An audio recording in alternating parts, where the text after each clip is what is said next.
देखिए बेटा, हमने गाउस लॉ के बारे में डिस्कस किया था और उसके अंदर हमने ये देखा था कि गाउस लॉ हमें ये बताता है कि जब हम किसी भी चार्ज को किसी क्लोज्ड सरफेस के अंदर बंद करते हैं तो उस क्लोज्ड सरफेस से जो फ्लक्स गुजरता है वो क्यू अपान एप्सिलॉन नॉट गुजरता है।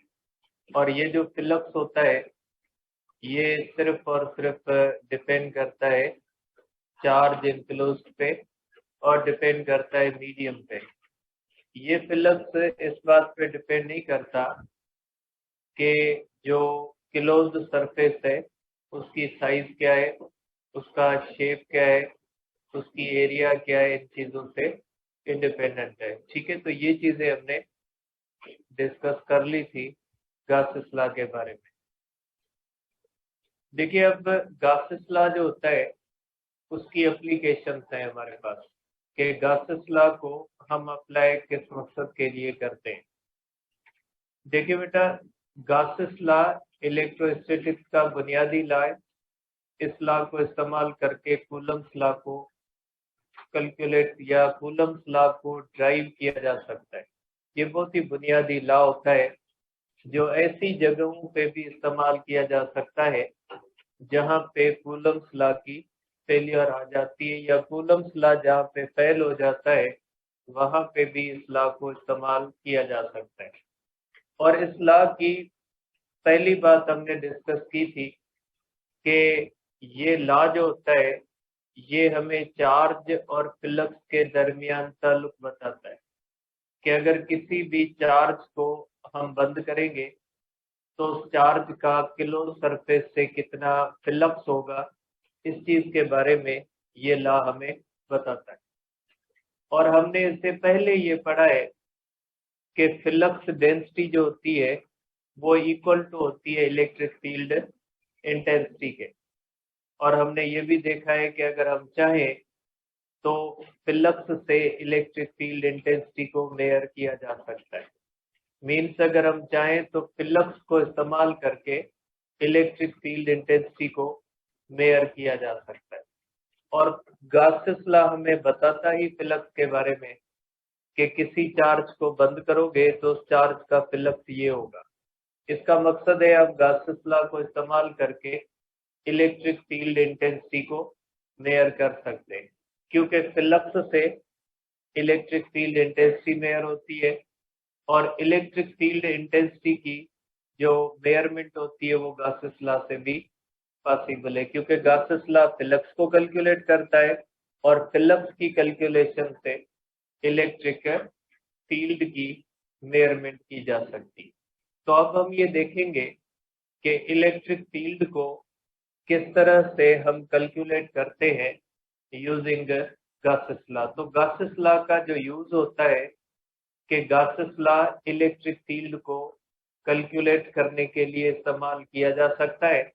तो अब हम देखेंगे कि किस तरह से गाउस लॉ को इस्तेमाल करके हम इलेक्ट्रिक फील्ड को कैलकुलेट करते हैं। ठीक है, तो एप्लीकेशन को हम इसको कहते हैं बेटा एप्लीकेशन ऑफ गाउस लॉ, कि ये गाउस लॉ की एप्लीकेशन है बेटा।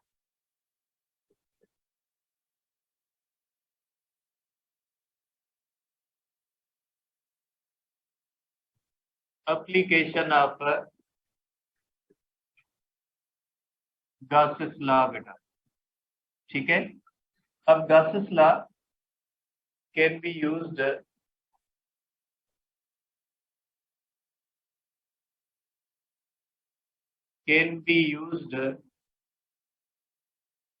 to measure electric field intensity.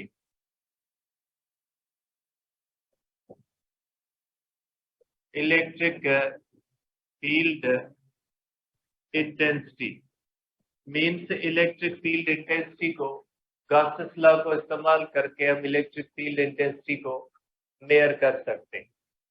ठीक है, अब कैसे मेजर करते हैं उसका पहला केस होता है, ये जो केस है बेटा ये स्फीयर का केस है कि जब हम किसी भी स्फीयर को चार्ज करते हैं। स्फीयर के दो केसेस है बेटा। स्फीयर का एक केस हमारे पास दिया हुआ है स्फेयर का दूसरा केस हमारे पास नहीं दिया हो। हमारे पास जो स्फेयर का केस दिया गया उसमें हमने ये दिया गया है कि अगर हम किसी भी स्फेयर को चार्ज करते और चार्ज सिर्फ उसके सरफेस पे रहती है, स्फेयर का अंदर चार्ज नहीं है, सिर्फ उसका क्या चार्ज है, सरफेस चार्ज है। तो अगर किसी भी स्फेयर का सिर्फ सरफेस चार्ज होता है तो उसकी इलेक्ट्रिक फील्ड को कैसे फाइंड किया जाता है, तो वो केस हमारे पास दिया हुआ। जबकि वो केस नहीं दिया हुआ जिसके अंदर पूरा स्फेयर का वॉल्यूम चार्ज होता है। अगर स्फेयर का पूरा वॉल्यूम चेंज होता है, चार्ज होता है, तो उसका फार्मूला अलग है। आप मुख्तलिफ जगहों पे हो सकता है पढ़ो कि कहीं पे स्फेयर के लिए वो फार्मूले इस्तेमाल किए जा रहे हैं जो हम पढ़ रहे हैं, और कहीं पे स्फेयर के लिए वो फार्मूले इस्तेमाल किए जाते हैं जो हमारे पढ़े हुए नहीं होते। तो फिर हमें कंफ्यूजन होती है कि ये फार्मूला आया कहाँ से। तो एक्चुअली स्फेयर के दो केसेस होते हैं। वो जो दूसरे फार्मूले जो आपको ऐसा लगता है कि आपने नहीं पढ़े, वो सेकंड केस के होते हैं, वो वॉल्यूम चार्ज डिस्ट्रीब्यूशन के होते हैं। जबकि हम जो पढ़ रहे हैं वो एरिया चार्ज डिस्ट्रीब्यूशन। अगर हम किसी स्फेयर को चार्ज करते हैं और चार्ज सिर्फ उसके सरफेस पे रहती है, तो हम वही केस पढ़ रहे हैं बेटा। ठीक है, तो हम इसका केस 1 पढ़ते हैं बेटा, एप्लीकेशन का। केस 1 है बेटा कि electric field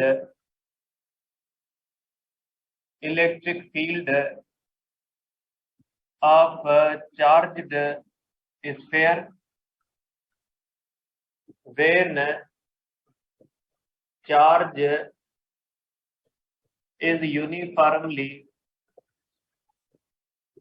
distributed on its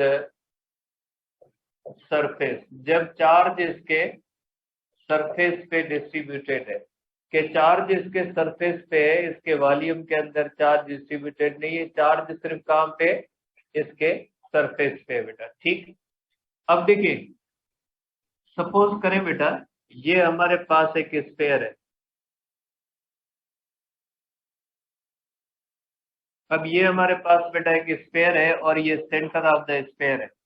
अब इसके अंदर मैं 3 पॉइंट्स बनाता हूं जिन पॉइंट्स पे हमें इसकी इलेक्ट्रिक फील्ड कैलकुलेट करनी है बेटा। एक पॉइंट ये, एक पॉइंट इसके सरफेस पे, एक पॉइंट अंदर है बेटा। 3 जगहों पे हमें इसकी इलेक्ट्रिक फील्ड फाइंड करनी है बेटा। इलेक्ट्रिक फील्ड बेटा ये पॉइंट P कह ले, ये आउटसाइड स्फेयर है बेटा। आउटसाइड स्फेयर इलेक्ट्रिक फील्ड कितनी होती है, और ये पॉइंट Q है बेटा, और ये ऑन सरफेस ऑफ स्फेयर है बेटा। ये सरफेस ऑफ स्फेयर पे है पॉइंट, और ये पॉइंट बेटा R है, ये आप कह सकते हैं कि इनसाइड स्फेयर है। ठीक है, जब आप इसको चार्ज करते हो तो चार्ज सिर्फ इसके सरफेस पे रहती है। जब इस तरह से हम बनाते हैं चार्ज, इसका मकसद है चार्ज सिर्फ स्फेयर के सरफेस पे, अंदर नहीं है। इस तरह से चार्ज बनाने का मतलब ही ये होता है कि स्फेयर की चार्ज सिर्फ कहां पे, सरफेस पे, अंदर चार्ज नहीं है। जिसके अंदर होती है ना वहां पे भी चार्ज बनाते। अगर इस तरह से अंदर भी प्लस माइनस बनाए, इसका मकसद है पूरा वॉल्यूम क्या है, उसका चार्ज है। हम पूरे वॉल्यूम का नहीं डिस्कस कर रहे, केस हम कौन सा डिस्कस कर रहे हैं, सिर्फ सरफेस वाला डिस्कस कर रहे हैं। अब हम देखते हैं बेटा कि electric field at point P, electric field at point P outside sphere बेटा।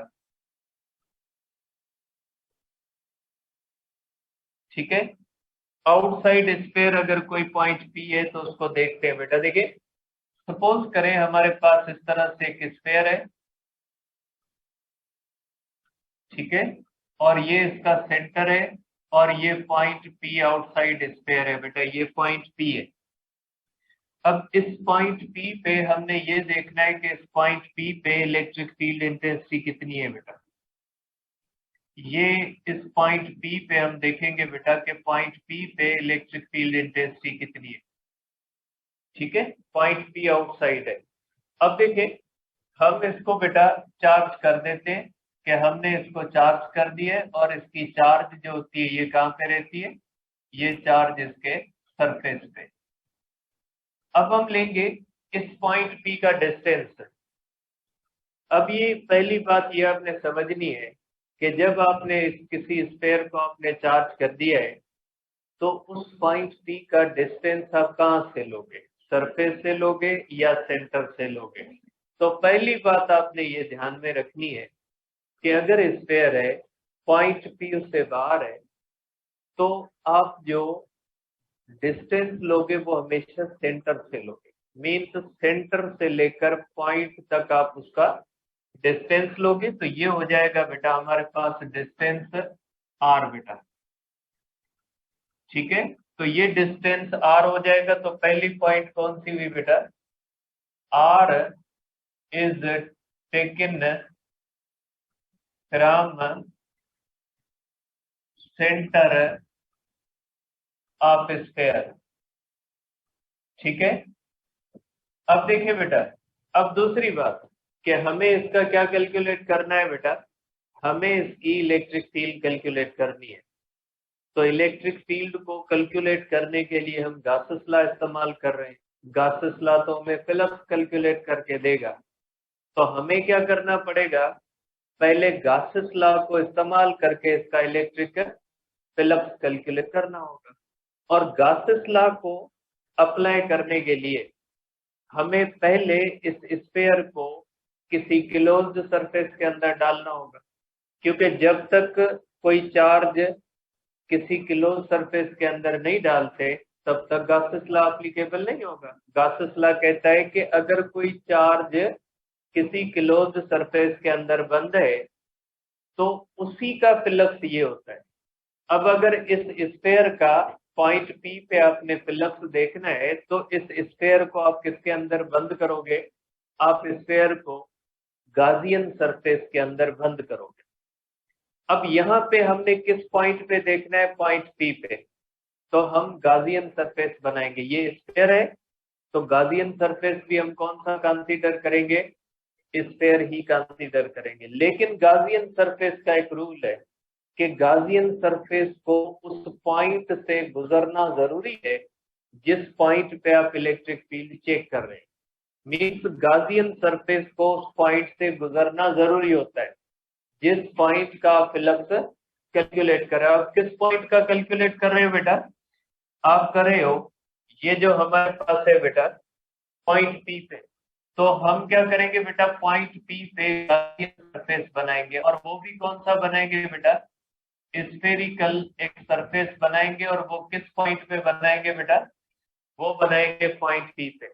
ठीक, मीन्स गाजियन सरफेस का रेडियस कितना हो गया, पॉइंट P का डिस्टेंस है फ्रॉम सेंटर।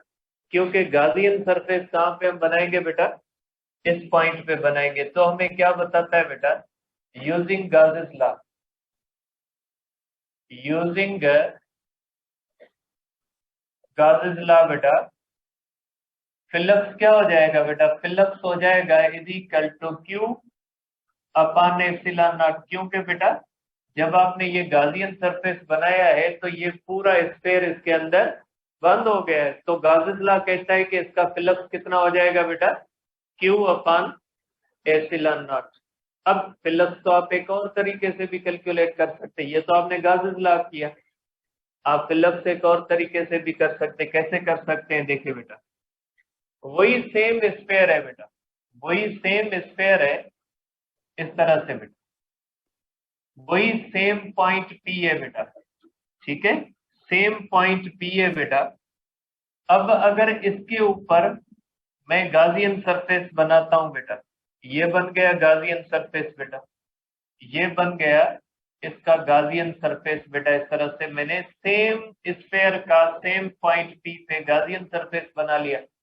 और ये चार्ज है बेटा, ये आप कर सकते हैं बेटा कि ये इस पॉइंट P का डिस्टेंस कौन सा है बेटा, ये डिस्टेंस r है।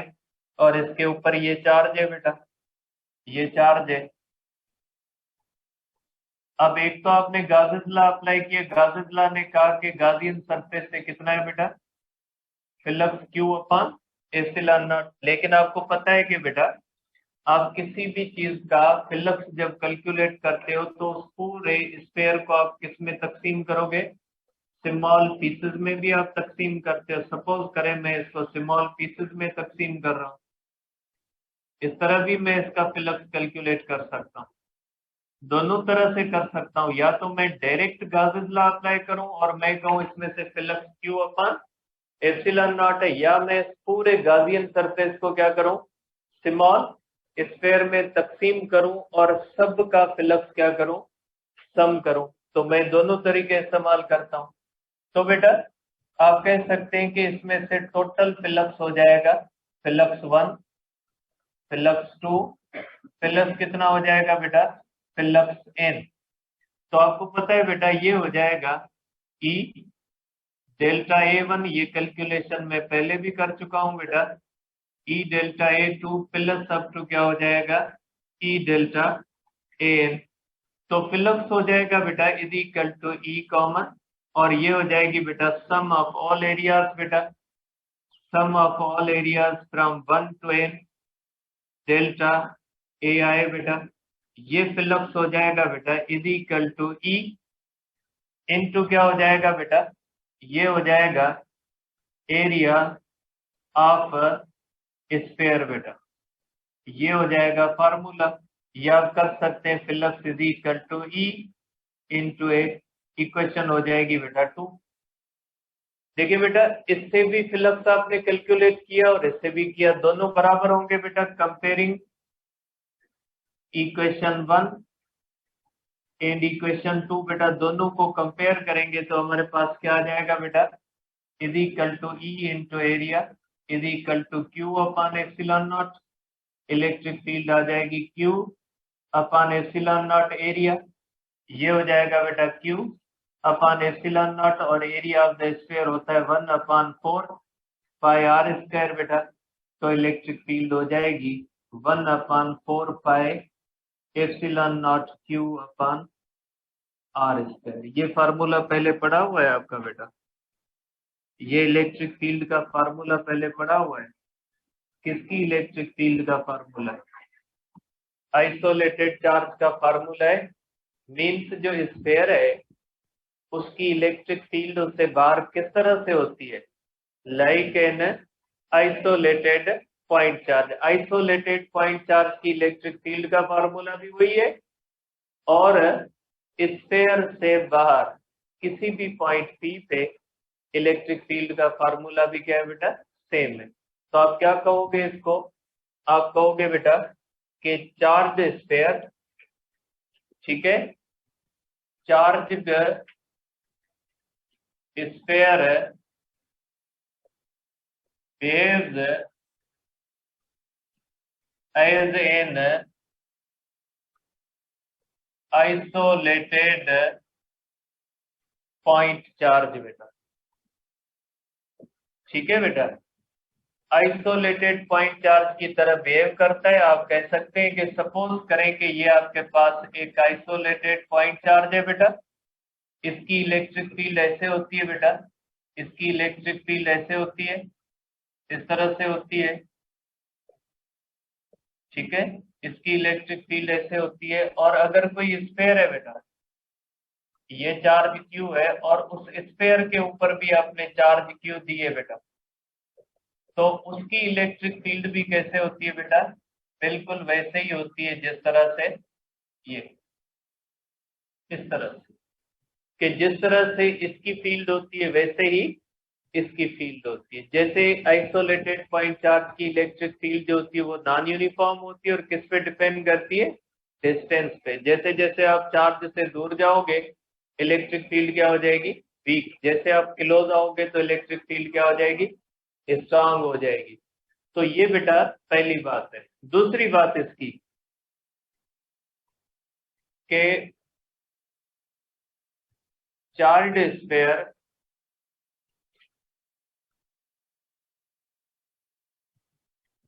electric field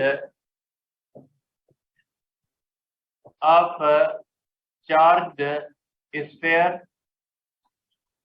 is same as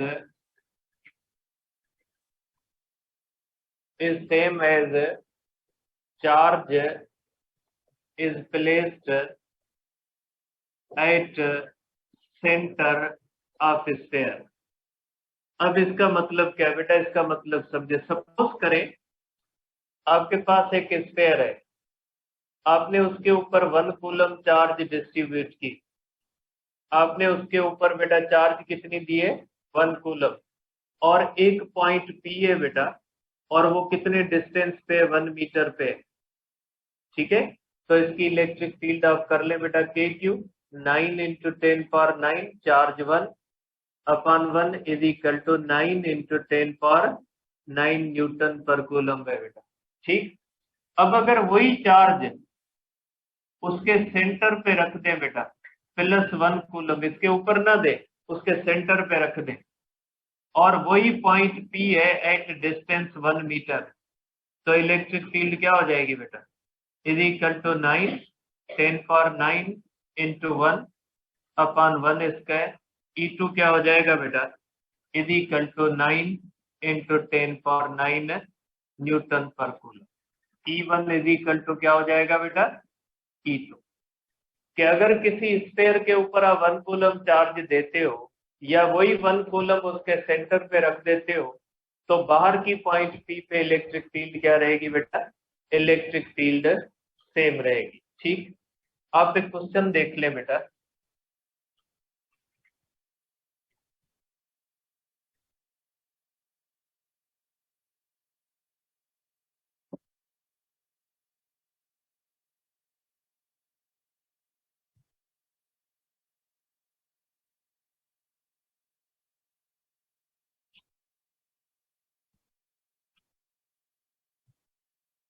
देखिए बेटा ये इसी से रिलेटेड एक क्वेश्चन है बेटा।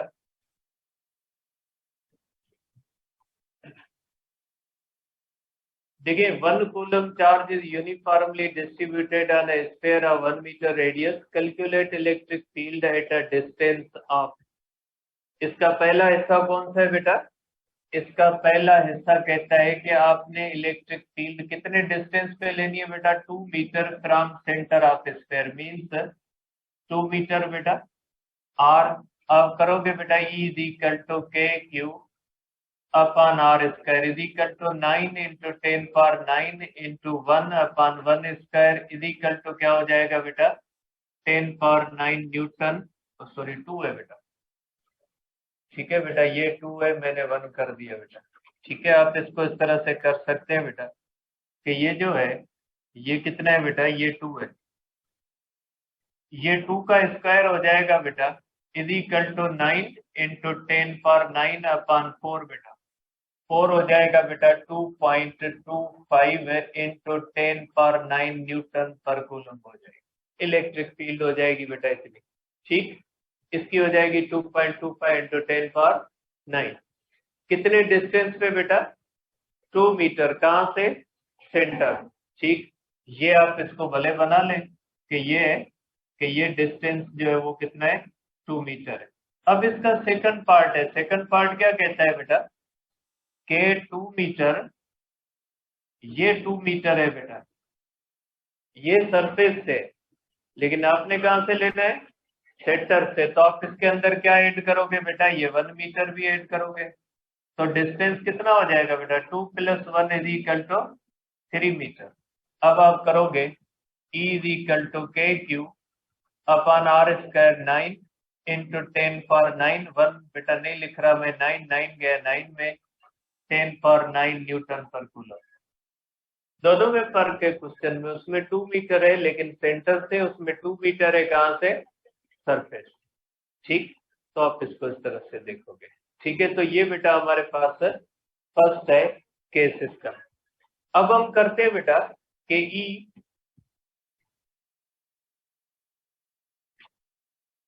एट पॉइंट क्यू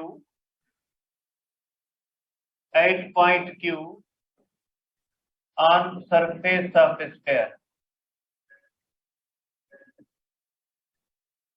बेटा अगर कोई सरफेस है स्फेयर का, उसके ऊपर अगर हम देखते हैं, वही मैंने जो पॉइंट क्यू बनाई हुई है बेटा, पहले मैंने बनाई है कि पॉइंट क्यू कहाँ पे बेटा, point Q on surface of sphere है बेटा। ये पॉइंट क्यू मेरे पास मैंने बनाई है, और कहाँ पे बनाई है बेटा, मैंने बनाई है on the surface of sphere बेटा। ठीक, देखिए बेटा जो पॉइंट सरफेस पे होती है ना वो आउटसाइड ही होती है। जो पॉइंट सरफेस पे होती है ना वो बॉडी से आउटसाइड ही कंसीडर की जाती है। अब दीवार के ऊपर कोई भी निशान बने, दीवार के अंदर तो नहीं माना जाएगा, वो दीवार से बाहर ही माना जाएगा। आप इसके ऊपर कोई निशान बनाए, इसके अंदर नहीं माना जाएगा, इससे बाहर माना जाएगा। तो बेटा जब कोई भी किसी भी चीज के ऊपर जो हम पॉइंट मार्क करते हैं, वो पॉइंट अगर उस बॉडी के सरफेस पे होती है तो वो उस बॉडी से आउटसाइड ही मानी जाती, इनसाइड नहीं मानी जाएगी। अब इसका डिस्टेंस मैं जो आपके बुक में दिया हुआ है वही ले लेता हूं कि अब इसका डिस्टेंस हम ले लेते हैं ए। आप कहोगे इसका तो रेडियस है, आर क्यों नहीं लिया? आर इसलिए लिया कि पहले केस में हम आर ले चुके हैं, बाकी ए ले लिया, कोई मसला नहीं। आपको मसला होता है भले आर ले, एक्स ले लें, जो भी आपको करना है, रेडियस लिख दे। ये इश्यू इतने नहीं होते कि ए क्यों लिया सर, बी क्यों लिया। अब आपकी मर्जी है, ठीक है। तो ये बेटा ये ए होता है, आप ए कर ले आपके बुक में। अब आप क्या करोगे बेटा, वही गासेस लॉ कहते हैं जिस पॉइंट पे आपने इलेक्ट्रिक फील्ड इंटेंसिटी देखनी है और जिस पॉइंट पे आपने फ्लक्स कैलकुलेट करना है, उस पॉइंट पे आप गाजियन सरफेस बना ले। यहाँ पे गाजियन सरफेस बिल्कुल इसके ऊपर बनेगा बेटा, ये बनेगा इसका गाजियन सरफेस बेटा, ठीक है। ये इसका गाजियन सरफेस बन जाएगा। इसकी कैलकुलेशन मैं पहले कर चुका हूं बेटा। ये आप कहोगे कि point on surface of sphere is considered outside sphere बेटा। ये आउटसाइड स्फेयर ही कंसीडर की जाती है। और आउटसाइड स्फेयर बेटा इलेक्ट्रिक फील्ड का हम फार्मूला पढ़ चुके हैं बेटा। आउटसाइड की इलेक्ट्रिक फील्ड का हमने फार्मूला पढ़ा है बेटा, के क्यू अपान क्या है बेटा, आर स्क्वायर है। फर्क ये कि वो पॉइंट दूर थी और ये पॉइंट कहाँ पे, सरफेस पे, वो भी बाहर थी, ये भी बाहर है। फर्क सिर्फ यही है कि ये बहुत नजदीक है सरफेस के, वो नजदीक नहीं थी, वो थोड़ा दूर थी पॉइंट, और ये पॉइंट क्या है बेटा, बिल्कुल सरफेस के ऊपर है, ठीक है। और कोई फर्क नहीं है, तो आप लिख सकते हैं देयरफॉर इलेक्ट्रिक फील्ड क्या हो जाएगी बेटा, के क्यू अपान ए स्क्वायर, क्योंकि यहाँ पे पॉइंट का डिस्टेंस हमने क्या लिया हुआ है, ए लिया हुआ है। अब जब बात करते हैं सरफेस की बेटा, तो बेटा सरफेस के ऊपर होती है चार्ज डेंसिटी। बेटा चार्ज डेंसिटी क्या कहाँ पे होती है सर, क्योंकि चार्ज आपने कहाँ पे दी हुई है, सरफेस पे दी हुई है, आपने बाहर तो नहीं दी हुई। चार्ज कहाँ पे, चार्ज हमेशा किसी भी बॉडी को जिसको चार्ज करते हो उसके सरफेस पे ही रहनी है, चार्ज हमेशा सरफेस पे रहती है। तो आप कर सकते हैं बेटा कि इसकी चार्ज डेंसिटी होती है चार्ज पर यूनिट एरिया। ये आप बाहर की पॉइंट के लिए नहीं ले सकते क्योंकि वहां पे चार्ज नहीं है, ये पॉइंट सरफेस पे है, तो उसके लिए हम ये ले सकते हैं क्योंकि चार्ज भी उसी जगह पे है और पॉइंट भी कहाँ पे, उसी जगह पे होता है। तो आप कर सकते हैं बेटा कि Q is equal to sigma into area बेटा, कर सकते हैं आप बेटा। ये हो जाएगा बेटा E इज इक्वल टू के सिग्मा इंटू एरिया अपान ए स्क्वायर। बेटा एरिया किसकी, गाजियन सरफेस की बेटा। आप लिख सकते हैं 4 पाई epsilon not into sigma, area of the sphere हो जाएगी बेटा 4 पाई ए स्क्वायर अपान हो जाएगा ए स्क्वायर। 4 पाई आर स्क्वायर होता है लेकिन हमने यहाँ पे रेडियस ए के बराबर लिया हुआ है, तो ये हो जाएगी electric field is equal to sigma upon epsilon naught. तो आप कह सकते हैं कि बेटा ये फार्मूला आ गया और ये इलेक्ट्रिक फील्ड का कहाँ पे बेटा, सरफेस पे। तो आप कहोगे कि electric field E on surface of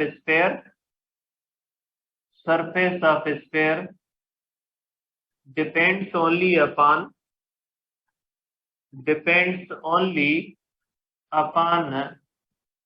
charge density बेटा।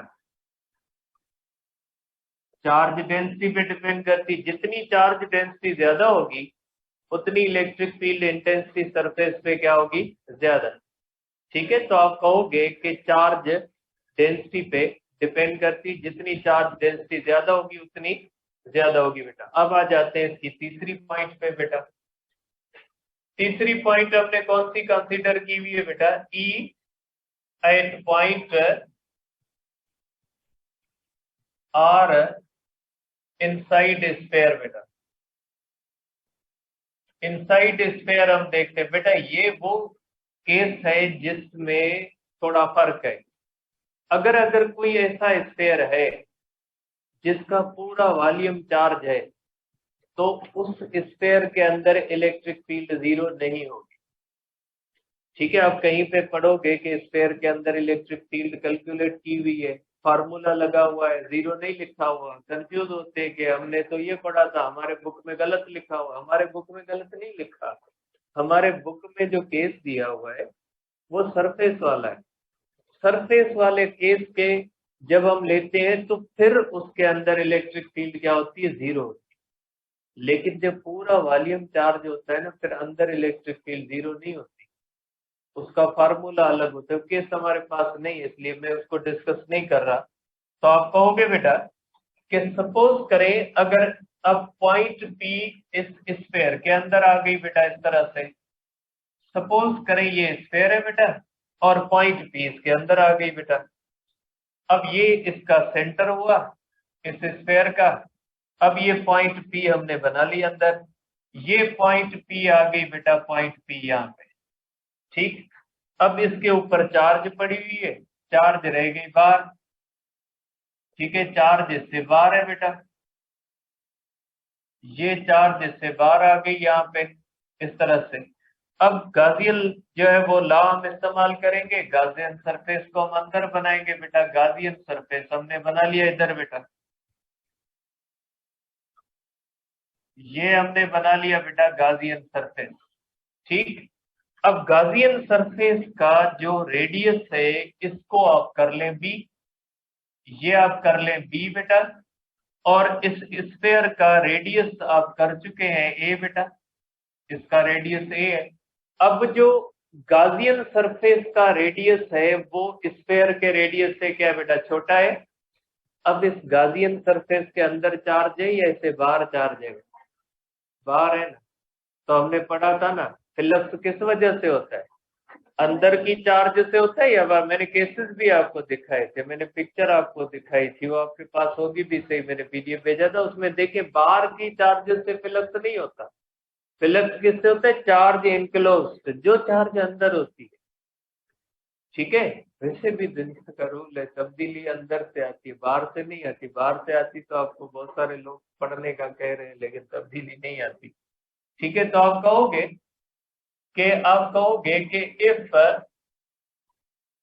B is less than A बेटा, then no charge is enclosed in Gaussian surface बेटा। गाजियन सरफेस के अंदर कोई भी चार्ज इनक्लोज्ड नहीं है। जब चार्ज इनक्लोज्ड नहीं है तो फ्लक्स जीरो होगा, इलेक्ट्रिक फील्ड क्या होगी, जीरो। आप कह सकते हैं E inside sphere is zero if charge is uniformly distributed